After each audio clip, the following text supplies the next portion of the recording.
So the first time my husband hit me, I picked up the lamp and went after him. You know, Lisa, I'd never seen a family fight the way yours did, and I still married into it. I always thought, okay, if you fight within your family or within your marriage, that just means you're headed for divorce. So many of us, we came from families that did not navigate conflict well. I remember that every time I had a fight with John, I didn't just fight about that incident. I fought about that incident and every incident that reminded me of that incident going back to our dating days. There was some very serious breaches of trust in our marriage. It was something that I had always said, if my husband ever does this, I will divorce him. And it was... Welcome to our podcast today. And we have been listening to you. So many of you have said, can you please talk about navigating conflict as a family? So many of us, we came from families that did not navigate conflict well. We're specifically going to talk about marriage and some of the things that we have experienced as a family. And I believe it's going to have some keys for you. Can I just say this is so fun as your daughter-in-law, getting to have like these conversations and just ask questions? Because I think even the in-law conflict is like, how do you do that? How do you just navigate hard things as family? And that was like one of my first questions to you guys, because I think it's just the Southern way where you're like bred to be passive aggressive. I was joking with my mom and sister. I'm like, guys, we do not tackle things. We tiptoe. And they're like, you're right. We do. We need to do a better job of this. But I always thought, okay, if you fight within your family or within your marriage, that just means you're headed for divorce. I was stunned when I first saw you guys just like lovingly going at each other. Like, no, you said this and you did that. And I was this like, during a game? It could have been during a game or it could have been during a post-meal cleanup. It could have been code names. I do play John Cheats at code names on a regular basis. So we can get into that. We can talk about that. Yeah. But yeah, it was just shocking to me that you guys were really authentic in going there. One, I just sense that you guys trusted each other to be honest. But you also didn't let it end with conflict. So I would love to know, your birthday's tomorrow. There's been a couple decades. I won't share your age, but you... Oh, I don't care. I'm 65. You've had 6 decades of learning maybe how to do it wrong and how to do it well. Yes. Why is navigating conflict worth it as a family? Yes. Why should you even do it? Well, first of all, I'm not Southern. I came from, you attack the person, you attack their character, you don't attack the problem. But it was more my dad. When my mom was the one who was super aggressive at attacking my father, me, whatever she was upset with, and my dad would just leave and go get drunk. So he would just tap out, and then I would be left with whatever was going on, and a lot of that ended up being like, okay, displaced, like you're just like your father, you blah blah. I mean, just like all this stuff, like, and that you were the scapegoat. I was definitely the scapegoat. Yeah, I was definitely the family scapegoat. My brother was so much younger. He didn't have conflict with my mom until he was much older. But yeah, I think I was willful from day one and pushed all of my mom's buttons. But I remember, I have a very distinct memory of sitting in a high chair and watching my parents have a knockdown, drag out fight, and just thinking, wow, that was scary and crazy. And so I did not know how to fight fair. I did not know how to fight where you weren't wounding people. When John and I got married, his parents had never fought, never. I mean, he said, I've never seen my parents fight. And I said, well, I've never seen my parents kiss. I've never seen my parents hug. So I'd never not seen my parents fight. Yeah. But yet John's dad had ulcers. So he was holding stuff in, and his mom, she was like, I'm not a hugger. I think she was like, I'm at maximum capacity. Don't do anything. And so kind of like, we're like, yeah, I don't want John having ulcers. So, our family was, very free with their thoughts. But at the end of the day, there was never resolution. There was never healing. You always were paying for something and you never knew when it was done. Like it was like, you're always this way, you'll never change. And so it was very destructive. So John was the beginning of me understanding there's a difference between attacking the problem and attacking the person. I did not know the difference between that. And I don't know, what your experience was, but getting married a lot of times, and this is something we've been able to share with so many couples, and it's just a visual illustration, is most couples see like themselves as one, the husband's on this side, the wife's on this side, here's the problem. And the wife, pushes it towards the husband and said, you caused this. And the husband's like, no, you caused this. And then they're like, no, you caused. And they push the problem back and forth on a table. When really, when you're married, the two of you are on one side of the table and the problem is not on the table, it's on the opposite side of the table. And what you have to do is you have to figure out how you unite and deal with an issue. And it's a visual that we need to see because we're on the same team. So John would say, Lisa, don't attack me. Don't attack my character, because when I would attack his character, then he would defend his character and we never were addressing the problem. And then he would attack my character. Then I would go even further because I had years of experience of knowing how to attack character, very little experience to know how to attack a problem. Yeah. Okay, you wrote The Fight for Female. I want to get into Fight Club. Fight Club. Some like Fight Club rules for people that want to be married, that are married, that help you navigate conflict well. Yeah. I'm already hearing, number one, don't say words like always or never. I think that just berates the problem to a point where, like you're saying, it goes into a character issue. No-win. Yeah, then It's a a problem no-win. issue. Yeah. What would be some other like Don't attack the ground rules? person, attack the problem. Okay. The other thing I think that is key is remember, and again, we're talking about marriage and family, that you are all on the same team. At the end of the day, I mean, unless you're in like a crazy situation where the family is unhealthy or unsafe, and I mean, every family has dysfunction. Every family has some dysfunction. You just kind of want to pick the funner dysfunctions, the least destructive dysfunctions. But our family, one of the things with our family is, if we're upset, we're not going to say something and then maybe fight even more about it in private. We're just going to be direct with it in the moment. We're going to be like, hey, this is shockingly refreshing. and then it's done. Yeah. And I think part of that also was I had 4 boys and then I had a husband, and John would say, why don't hint? So the clarity is, if you want to be heard, say it the way you'd want to hear it. So when you're in a fight, do you like being attacked? Do you like somebody shaming you? Do you like somebody calling you names? Do you like somebody bringing up your past? Or do you want solution? And I do think if we're fighting for something in a family or in a marriage, we actually shouldn't come to the table till we're ready for solution. And I know this is a problem for me and John when we were first married, because John was not liking any kind of conflict, and I was concerned about my idle word account. I was like, I don't want to talk right now because my idle word account is so high. Like I want to be constructive and not reactive. And so I think sometimes we have to say to the person, don't chase me around the house. I want to get resolution, but I need to calm myself down emotionally so that I can sit down and be logical and attack the problem instead of being overwhelmed by my feelings. Mm-hmm. And so, but still circle back.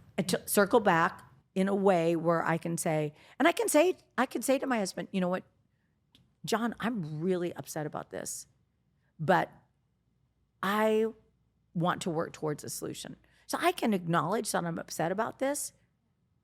You can acknowledge with Arden that you're upset about something, but at the end of the day, do you want to just be upset, or do you want there to be resolution? And I think too many people, they stay in the upset, they stay in the punishment zone. Like, okay, for example, for me, when I first got married to John, there was some very serious breaches of trust in our marriage. And it wasn't adultery, but it was something that I had always said, if my husband ever does this, I will divorce him. And he was physically rough with me. and he had hit me a couple times. And, here's the thing, I'm not a shrinking violet. So the first time my husband hit me, I picked up the lamp and went after him. So he was like, whoa. I'm sorry, laugh. No, it is pretty funny. And I'm like, wow. But I had made myself a promise growing up. I will not ever stay in a physically abusive household. And I think because John didn't know how to have a constructive conversation, and I didn't know to have a constructive conversation, he went into the physical frustration realm. And I know that sounds terrible, and I even have to drag up these memories that used to be so on the forefront of my life. So we've been married 43 years this year. This was the first 3 years. And I'm not saying it was right away. I think it was year 2. And I had made myself a problem, and a promise that if this is ever a problem, it's a deal breaker. And so I had read a book by Dr. Dobson called Love Must Be Tough. And he talked about when you get in an unhealthy pattern, you end up enabling something. And so I decided to bring it to a crisis. And so John came home from work, and I locked him out. And I called out from the upstairs window, and I said, I don't know where you're staying this weekend, but it's not here. And you're going to need to deal with this. And I was serious, and he knew I was serious. And he went to somebody's house, that beautiful family friends, that he just said, I just need to get away. I just need to pray. He didn't tell me what was going on. And then as soon as I knew that John wasn't going to be there for Friday and Saturday, I told him he could come back for church because we had to make a Christian appearance. And we weren't in the ministry at the time. I said, God, all right, I've got some options for you. You need to maybe give my husband a bad dream, maybe a lightning strike. I don't want you to kill him because I don't have insurance on him. I mean, I was like, I had no children at the time. I was like, this needs to change. This needs to change. And I remember being so frustrated because John was completely wrong, but I wasn't making it easy for him to move to a place of health and right. And I remember that every time I had a fight with John, I didn't just fight about that incident. I fought about that incident and every incident that reminded me of that incident, going back to our dating days. I mean, it's almost the female way. Yeah, I knew what I was wearing. I knew what movie you're in the line for. I mean, it was like ridiculous. Mm-hmm. And so I had like supernatural recall where I had all of this stuff against John. And every time we had a disagreement, I put it all on the table. And I remember God saying to me, I'm going to talk about you.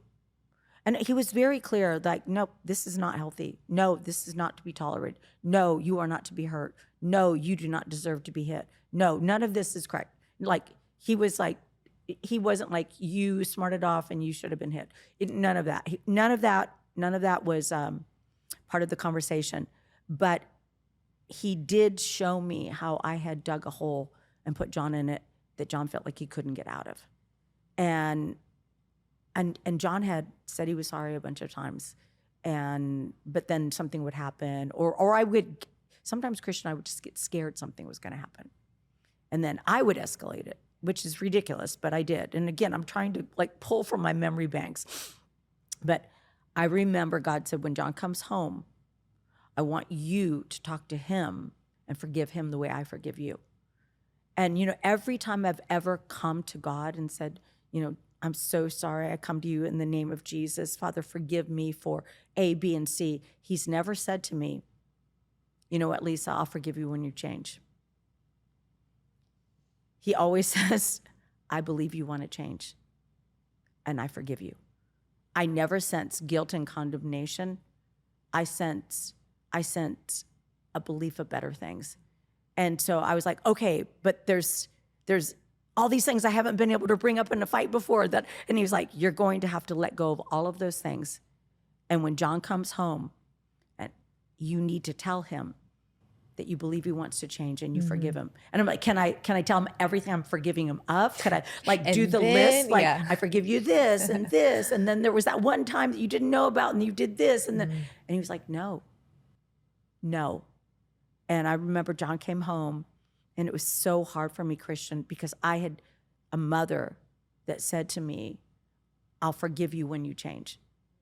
And I never felt empowered to change. I felt like I had to earn it. And so I remember I looked at my husband, I said, I believe you want to change, and I forgive you. And it was so scary, but it was also the end of something that was a very unhealthy pattern. And I can't, like I said, I can barely remember it happening. And I'm not advocating any women stay in abusive situations or at risk. I never was at risk. It was like WWF wrestling with two stupid people. But I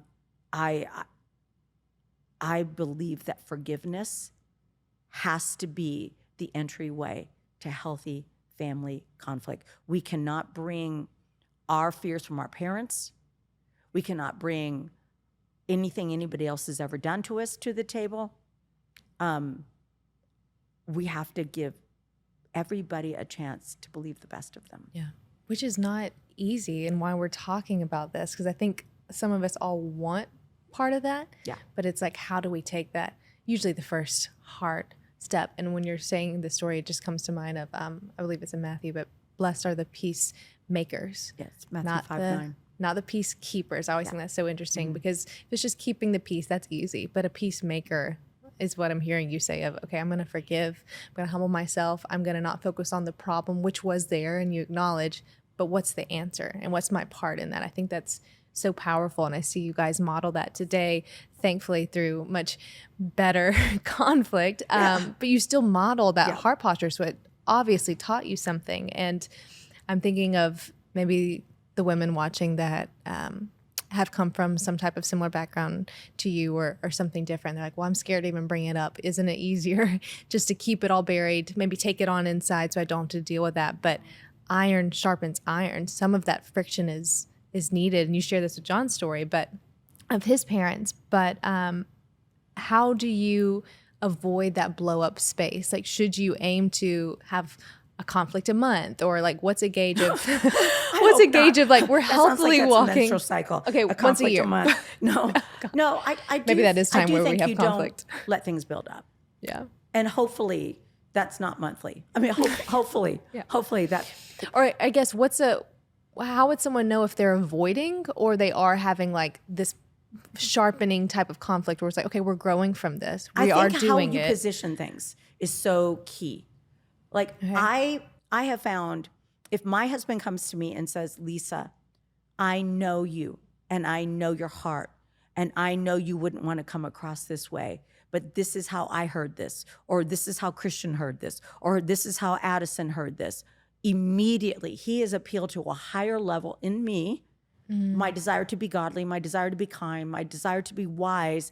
And he's saying, I know your heart, I know your desire. This is what you did. And I know that that's in conflict with who you really are.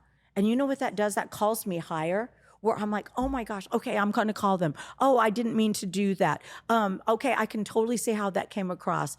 Because sometimes life gets stressful and we don't even know that we're saying or doing things that can come across. And so again, believing the best of one another and then reinterpreting things. So like, for example, you are married to a husband who is my personality. I've heard you say a couple times, all right, Mrs. Arden, you're just like we're going to approach things very directly. And I don't like open accounts. I don't like going to bed with things unresolved. It's kind of funny because John was the one you said chased me around. I just didn't know how to get out of the conflict. So I think when John was like, let's make it right, I was like, I don't know how to get out of it because again, I never got out of it with my mom.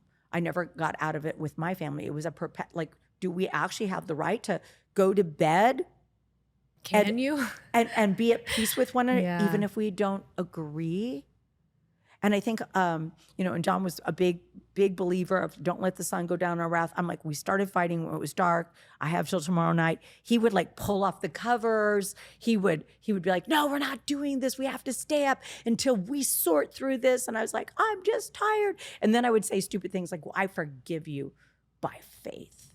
By faith, like, what is that? What does And then that yeah, exactly. Meaning I don't really forgive you. I just forgive you because I want to go to sleep. And then if his feet came over on my side of the bed, I'd kick him like, get your feet off of me. So it was obviously there was no love, no forgiveness. But I do think sometimes couples get just really tired. They've got kids or life and it's tired. You have to pick a time where you two are at your best, not navigating a problem at your worst. Navigate it at your best. And so John and I, we actually had 2 chairs in our bedroom where we would talk. And if either person felt attacked, they had the right to get up and say, you know what, let's regroup. Not storm out, like I'm mad at you. Both people need to speak. And one of the things that we have learned is John and I both can lawyer mode. We have an argument going. We're going, and I'm making my argument. And the whole time he's talking, I'm not listening. I'm making my argument. The whole time I'm talking, he's not listening. He's making. So we had a counselor say, you're going to have to repeat what the person said. And sometimes the person doesn't even know how we heard it. So sometimes you say, so what I'm hearing is A, B, and C, and then we acknowledge we heard, and then we say, and at the same time. Meaning I'm going to acknowledge what you just said, but at the same time, I'm going to add in how this feels for me, or what this looks like, or the consequence, or the challenge that is going on. And so at the same time, you're bringing both things to the table. You're honoring both views instead of saying your view is in conflict with my view. We're bringing both things, and we're like bringing, again, same side of the table, problem over here. At the same time, this is my concern. At the same time, I hear what you're saying, and yet, and so having that. And then our family, I'm trying to remember if our family's ever fought in front of you, but I do remember Jessica crying over the catchphrase. Mm-hmm. I do remember. And we laugh because it's like we move through those moments. Like if it was hard, we wouldn't be laughing. But our family didn't even know we were fighting. We're like, this is catchphrase, and it's serious. I mean, John just held that too long. I mean, he just on purpose made that buzzer. I mean, and then code names. And if I remember right, it was you, me, and Julie telling John he'd broke the rules. Because the boys were cheating. We wanted a fair chance. They were cheating. And Jessica started crying because it's just a game. We're like, this is not a game. This is bragging rights. This is justice. This is a game. This is it's character. Yeah. Needless to say, don't come join our family for a game night. No. So you probably don't want to join us for a game night, but you should come for a family dinner because we do those well. Yeah, because one thing we don't have a beef about is where we get our beef. That's true. Yeah. We love Good Ranchers. They even have this deal going on where if you use the code Bevere, the crazy family that can't do game nights, if you use that code, you can get $40 off their Spring Into Action deal, where at least that they have chicken nuggets, they have beef, I think they even have fish, and that comes in every one of your subscriptions for a year. I'm telling you, John was talking this morning. He was like, our box is coming. Our box is coming. And we're so excited because it's Lizzie's birthday dinner soon. And we're like, oh, yeah, we need it for G Daddy Chicken. Yes, G Daddy Chicken. Yes. And we love their chicken. We love their beef. We love the fact that we can choose the different cuts that we get. Mm-hmm. And I know your husband loves bacon. Oh, my goodness. Yes, anything it is with beef. Clean ingredients. There is no antibiotics, and it is hormone-free. It is so good. So if you go to the link that is below at goodranchers.com/Lisa, you can use the code Bevere and get $40 off. That's a lot of good meat, and it'll come right to your house. Yeah, seriously, just the time saving is crazy. So that's Good Ranchers American meat delivered. Navigating conflict with little kids. That's something that people are like, okay, my kids are little or they're in those formative years. What do you do when conflict arises? Do you send them to your room so you can fight? Do you navigate as an example in front of them? Do you have okay, so unfortunately, I almost feel like we didn't do this well. Okay, it's a lesson. Yeah. So, again, John and I at the dinner table, something comes up and dun, dun, dun. Like the whole atmosphere changed. I'm like, what do you mean you're doing? And then John's like, what do you mean? I'm the head of the household. And I'm like, what's going on here? And then there's this fight. And then we realize our children are like, what is going on? Like our children, their little faces. And we're like, you know what? We're gonna we're going to step out. We're going to step out of the room. Yeah. Or we're going to Eat your pasta. Or we're going to do this. Our rule was, if we fight in any way, shape, or form in front of the children, we need to come back to them so they know there's resolution. So they're not carrying that fear. Like, I used to listen to my parents fight, Christian. They would start yelling and screaming at each other. And I had like a secret hiding place in this living room between the two sofas where they're fighting in the family room, where I could hear everything. And I would listen, and I would listen to the hateful comments, but I never got to hear resolution. And I think that children seeing their parents fight isn't traumatic as long as they see their parents have resolution. And, for me, having 4 sons, I would sometimes come back and say, hey, guys, listen, you know how I talked to your dad? That was very disrespectful. And my boys would be like, yeah, we knew that. I'd be like, okay, good. And they're like, we're glad you knew that. I'm like, thanks. And then John would say, you know how I talked to your mom? I was completely out of line. That was harsh and that was unnecessary. And my boys would be like, yeah, we knew that too. Okay, we're really glad we're all good. So I think it was helpful for our boys to see that we could have a disagreement and not disband. We could have a disagreement and grow from it. Have a disagreement and not have a conflict like that continued in perpetuum. So again, ideally, don't fight in front of your kids. That would be the ideal. Life is not always ideal. And so if you're going to have a disagreement, we're going to follow the rules. We're not going to attack one another's character. We're not going to pull the kids into it. Like, tell your dad or tell your mom. Which thankfully that was one thing that we never did. But yeah, having clear rules. What's really fascinating about that, like just adds a layer, is I think I might have sent you this video, but I saw this researcher, he said, I was really curious what produced children that grew up to still love the Lord, still keep in faith. And the number one predictor, I want to say it's by like 90%, was parents that admitted when they messed up. Yes. So that's just fascinating. It's not only like, okay, well, we're just making the kids not mad at us or scared of mom and dad. You're also creating something foundational within them. And I mean, thank goodness we see that as evidence in your I wish family. John, I had a different story. I wish it wasn't like, we modeled repentance and humility and vulnerability on a regular basis. But, we have this unique challenge that not every family has, but a lot of family would like to have. And that is, we're not just family. We do life as a family and we do work as a family. Not all of the family, but quite a bit of the family. We all work together and do life near one another. And that has its own unique challenges and benefits. And so, yeah, I love that. And again, we don't, I want to just emphasize again, we are not endorsing physical abuse. We are not endorsing, people staying in unhealthy situations. But I do think too many people get called narcissists.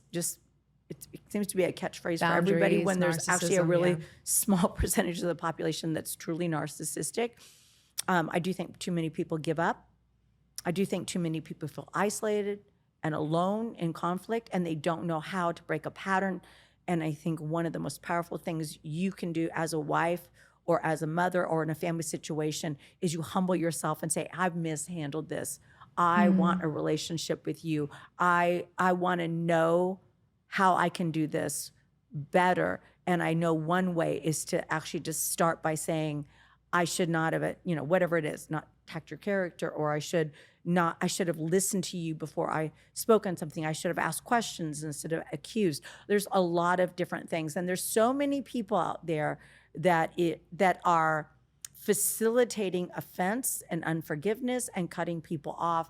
And I just would love to see the body of Christ move to going to one another for unity and forgiveness and growth and navigating conflict in a way that we come through it and it's healthy.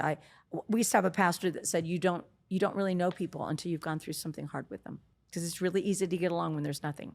That's true. It's easy to just float on the surface. I 100% agree with you. I just feel like that those terminologies have become rampant. But for the person that is trying to navigate conflict well, and there's someone that truly is like gaslighting or perpetually lying or shaming, with forgiving and humbling themselves, what can they do? Or maybe what's the point where, hey, we need to bring a third party into this? How do they I navigate do that? think Matthew 18 works. You go to them directly if they don't hear you. And this is somebody that you work with them, or you're married to them, or they're in your family and they're just like, or whatever. then you do bring a third person. But you don't bring a third person to accuse. You bring a third person to say, "Hey, we're at an impasse, and we need to be able to have a conversation, and we can't take it any further." And John and I have friends that we can do that with that have been amazing, even within our family, where there's been confusion. We're like, "Hey, let's just bring these people on. They love all of us. Let's get their wisdom. We're too close to this." And if the person still doesn't listen, if it's a danger situation.